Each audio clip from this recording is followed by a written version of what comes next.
1 तास 10 मिनिट 5 2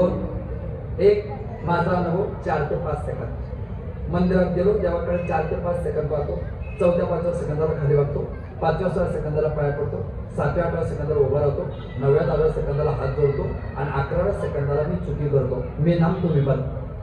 11व्या सेकंदाला मंदिरात गेलो की आमच्यातून चुकी होते पाया पडून उभे राहिलो आणि हात जोडलो की डोळे काय होतात बंद कुणाला पाहायला आलो होतो देवाला आणि देवाला पण डोळे काय केले वाय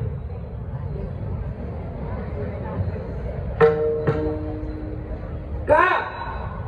देवाला पाहायला आलो देवाला कोण डोळे का बंद केले इथं सेन्स आहे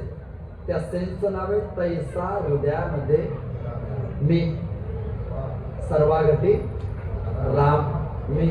इथला राम जागृत होतो तो सांगतो चामाचे डोळे दाविते चामड्याच्या डोळ्याने दगडाच्या मूर्तीत पाहिलं मी इतका सुंदर आहे चामड्याच्या डोळ्याने दगडाच्या मूर्तीत पाहिलं मी इतका सुंदर आहे तर चामड्याचे डोळे बंद कर आणि मध्ये गुरुच्या कृपेने ज्ञानाचे डोळे उघड तुला कळेल तुझ्या हृदयात मी किती सुंदर आहे तो इथला ज्या दिवशी दिसतो ना त्या दिवशी मजा आहे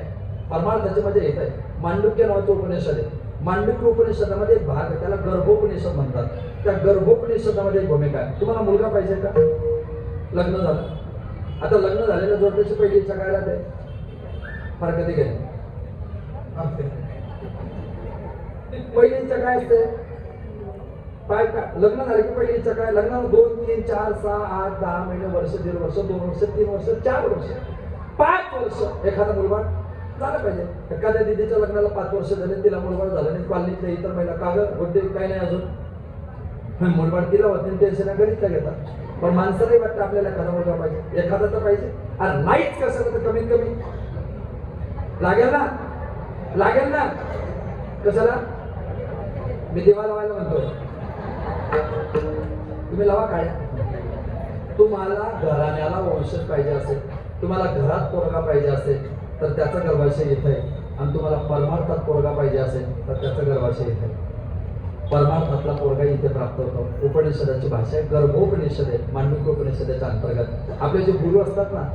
आपले जे संत असतात संत ज्ञानोबराय तुकोबराय गुरु हे श्रोत्रिय आणि ब्रह्मनिष्ठ असतात त्यांच्या तोंडात जी जीव असते ना ती जीव नसते तिला जिव्हा म्हणतात ते जिव्हाने शब्द थोडे कठीण असतील तर शेवटच्या वाक्यात तुम्हाला कळेल वाक्याला संप्रदाय विचारणे किती श्रीमंत आहे ऐका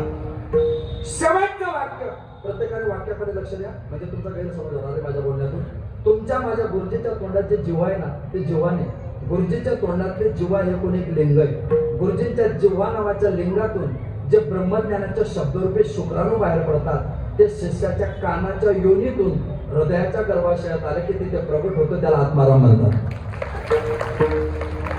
झाली संध्या संदेह माझा गेला